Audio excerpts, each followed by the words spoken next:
बातमी साम टीव्हीच्या इम्पॅक्टची। MPSC audio clip प्रकरणी पुणे पोलिसांच्या गुन्हे शाखेनं मोठी कारवाई केली आणि चाकणमधून दोघांना आता गुन्हे शाखेनं अटक केली आहे। एमपीएससी पूर्वपरीक्षेच्या प्रश्नपत्रिका 40 लाख रुपयांना विकण्यात येत असल्याची धक्कादायक माहिती एका व्हायरल ऑडिओ क्लिपमधून पुढे आली होती। एका एजंटच्या संवादाची ही ऑडिओ क्लिप साम टीव्हीच्या हाती लागली। या एजंटनं किशोर बाळासाहेब जाधव या विद्यार्थ्याला फोन केला होता आणि एमपीएससीची प्रश्नपत्रिका हवी असल्यास थेट 40 लाख रुपयांची मागणी केली होती।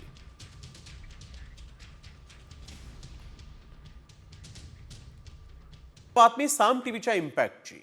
एमपीएससी ऑडिओ क्लिप प्रकरणी पुणे पोलिसांच्या गुन्हे शाखेनं मोठी कारवाई केली आणि चाकणमधून दोघांना आता गुन्हे शाखेनं अटक केली आहे।